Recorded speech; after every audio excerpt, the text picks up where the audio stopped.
अस्सलाम वालेकुम। څنګه الله جی خیر ده ټیک ټاک. اوس مې دا یو ویډیو وکړه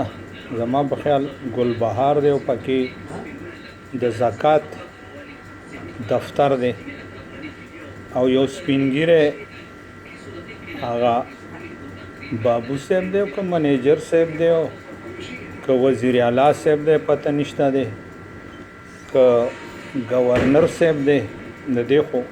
څه فرق نه کیږي خو هغه بوډا غریب ورته وایي سپینګیری ورته بوډا خو نه سپینګیری چې زه پرون هم راغلی یم تاسو وایئ چې سبا راشئ نن راغلی وایي چې زموږ سیسټم خراب دی موږ نه مخکې 4-5 کسان راغله د هغې دغه وشو د هغه کاغذونه وشو زنانه په نور کې ناستې دي نو ماشاءالله هغه چرته دوتی د نواب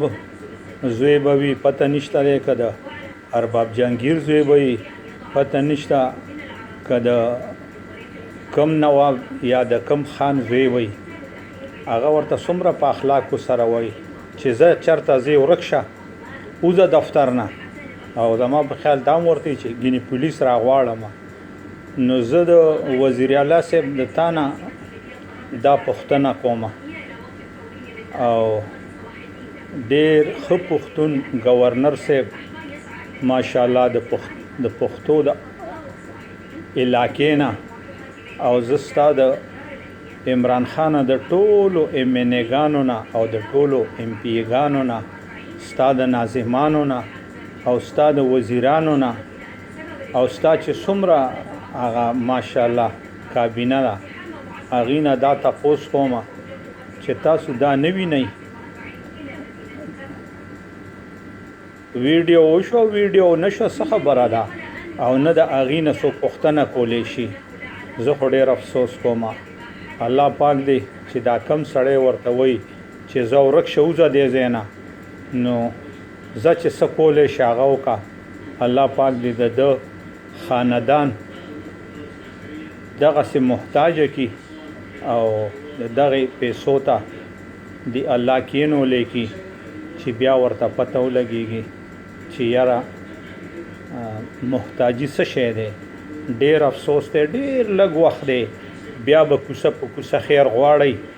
او خلکو ته به دروغ وایي او ته خو زما رور او ته زما د ترور زوی او ته زما د نیکه زوی بیا هغه سترګو کې هغه شرم او حیا نه وي نو او زه تا نه یوسف جانه پوښتنه کومه چې دا وګوره ورته خوشي خبرو کې مه ګرځېږه د دې حرام خورو د دې رشوت خورو په حق کې وګرځېږه لکه څنګه چې هغه اقرار اللسن دی که څوک دی خو تاسو د هغه اقرار اللسن په دغه باندې ونه شرمېدئ چې پولیس والا د تاڼو نه منډې وهي SHO د تاڼې نه منډې وهي SI د تاڼې نه منډې وهي DSP وهي وغیره نو تاسو په دې خبرو دا ډېر د صد افسوس خبره ده چې مونږ یو ویډیو کوو یا ستاسو مختلف خلاف خبره کو هیڅ خیر نشته ځکه چې زمونږ ټول نظام ماشاءالله د نظام چې کوم زمونږ د وزیر اعظم صاحب دی د هغه نه والا د هغه اخیري چپړاسي پورې د غریبانانو هیڅ قسم لا سنوایی نه کیږي نیکۍ جزاک الله خیر